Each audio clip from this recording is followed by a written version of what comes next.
संधि के भेद। संधि के 3 भेद हैं। कौन कौन से? स्वर संधि, व्यंजन संधि और विसर्ग संधि। जानते हैं स्वर संधि के बारे में। स्वर संधि की परिभाषा है बेटा, दो स्वरों के मेल से उत्पन्न विकार को स्वर संधि कहते हैं। पहले हम जानते हैं कि दो स्वरों के मेल से, अब दो स्वर लेते हैं, सत्य प्लस अर्थ, कवि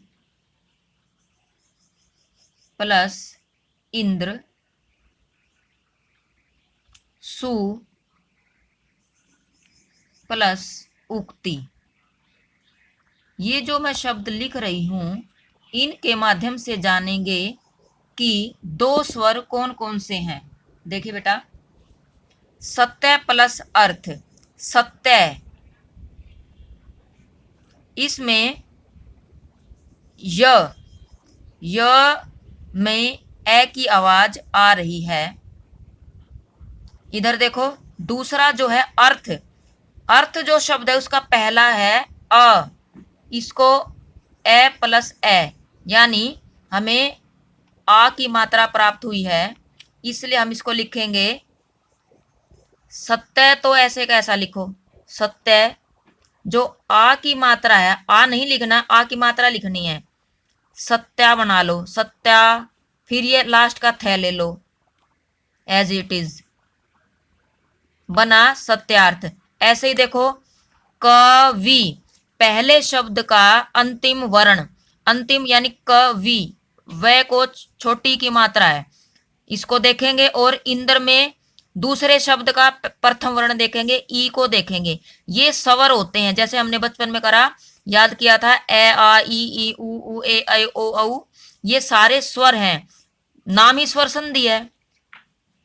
कवि, इंद्र, क व ई, तो बना व में छोटी की मात्रा ई, प्लस इधर भी देखो छोटी ई, तो क्या मिला, बड़ी ई। तो शब्द बनेगा, छोटी ई बड़ी ई की मात्रा लगेगी, तो शब्द कैसे बनेगा, कवि, न की बिंदी, द्र, कविंद्र शब्द बना।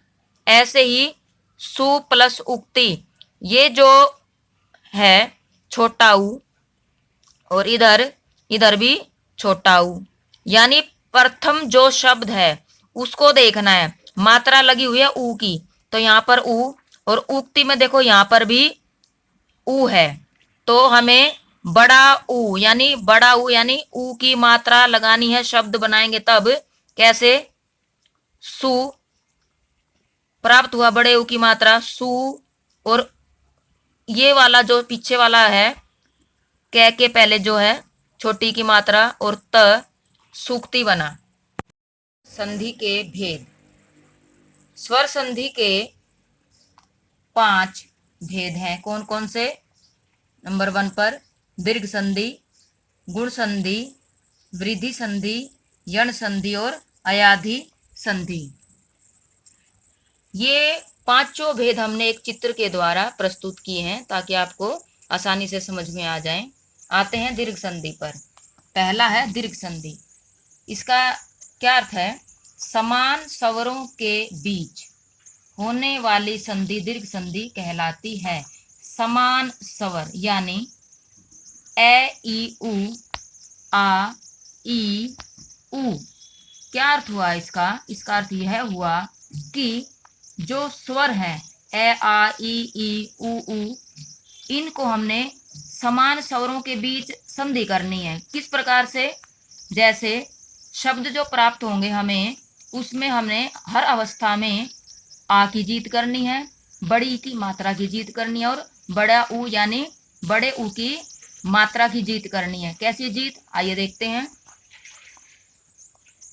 पहले लेते हैं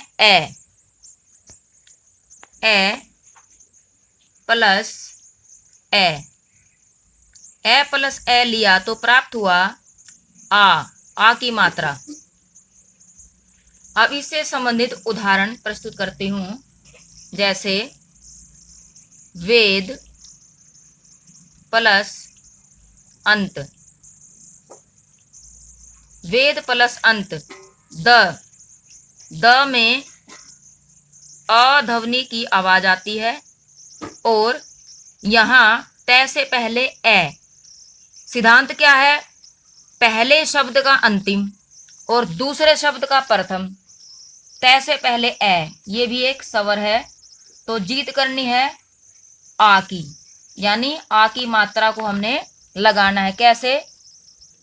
वेद ऐसे कैसे उठाओ, वेद ए और ए यानी आ की मात्रा लगा दो, वेदा और न की बिंदी और तय ऐसे कैसा, शुद्ध शब्द प्राप्त हुआ वेदांत। जरूरी नहीं है कि हमें ए और ए के पहले और दूसरा शब्द प्राप्त हो, हमें आ का भी शब्द प्राप्त हो सकता है। कैसे? ए पहले तो आ जाए ए और दूसरे शब्द में आ जाए आ, तो हर अवस्था में हमें आ की जीत करनी है, आ की मात्रा लगानी है। कैसे? उदाहरण है दशानन, दश प्लस आनन बना। कैसे बना? श में ए, इधर आ है ही, तो जीत किसकी करनी है? आ, यानी आ की मात्रा की। तो हमें द दशा, दशा न, जिसके 10 रूप हैं, दशानन, शुद्ध शब्द बना दशानन। आगे अब यहां पर तो ए पहले आया, अब जरूरी नहीं है कि ए पीछे भी आ सकता है। आ को आगे ले आएंगे, आ और ए को पीछे ले आओ। अब इससे संबंधित शब्द बनेगा, जैसे सेवा लेते हैं, सेवा प्लस अर्थ। यहां देखिए सेवा में आ और इधर आ ए है, तो जीत करनी हमें हर अवस्था में आ की मात्रा की। प्राप्त हुआ शब्द सेवा, सेवा का सेवार्थ होता है सेवार्थर। ये देखो थ के ऊपर र है, एज इट इज लिख दो, इसमें कोई दिक्कत नहीं है लिखने में, सेवार्थ बन गया है। अब है आ और आ के शब्द भी आ सकते हैं, आ प्लस आ, जीत किसकी हुई? अब तक तो आपको याद हो गया होगा, आ की ही मात्रा की करनी है। शब्द बनेंगे विद्या, विदया, विद्या प्लस में आनंद। यहां पर देखो आ प्लस यहां पर आ, जीत किसकी हुई? आ की। शब्द बना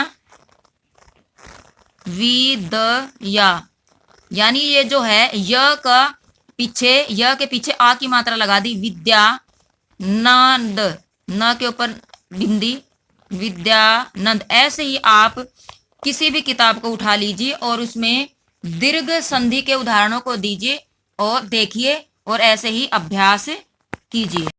अब हमें बड़ी ई की जीत करनी है, अर्थात हमें बड़ी ई की मात्रा लगानी है और शब्द बनाने हैं, संधि बनानी है। कैसे? ई प्लस ई, बड़ी ई, अर्थात बड़ी ई यानी मात्रा लगानी है बड़ी ई की। कैसे? अब उदाहरण है अभी प्लस इंद्र। यहां पर हम देख रहे हैं भय को छोटी की मात्रा लगी है, छोटी ई प्लस इधर देखो द और रे, इससे पहले छोटी ई आया है। जीत किसकी करनी है? हर अवस्था में बड़ी चीज की जीत करनी है। शब्द प्राप्त हुआ। अब भय को छोटी की मात्रा नहीं लगाएंगे क्योंकि ई और ई बड़ी ई, अर्थात बड़ी की मात्रा लगानी है। अभी भय को बड़ी की मात्रा लगा दो और फिर अभींद्र, अभी इंद्र यानी न और ये द के पैर में रह, अभिंद्र बन गया। अन्य उदाहरण है अगर छोटी आ जाए और पीछे आ जाए बड़ी ई, अर्थात यहाँ पर आ जाए छोटी ई का शब्द कैसे, परी प्लस इक्षा, परीक्षा कैसे बना, रे को छोटी की मात्रा लगी हुई है और अक्षय आ, इससे पहले बड़ी ई, तो जीत किसकी करनी है, बड़ी ई, यानी मात्रा लगानी है बड़ी ई की। कैसे, परी को देखेंगे, परी अगर हम छोटी की मात्रा लगाए तो अशुद्ध शब्द प्राप्त होगा, तो परी नियम ये कहता है बड़ी ई लगानी है, परी और श आ, परीक्षा, ये शब्द शुद्ध बन गया। अगर हम छोटी के लगाते तो सिद्धांत गलत हो जाता, बड़ी ही की लगाए तो परीक्षा शब्द में शुद्ध प्राप्त हुआ है।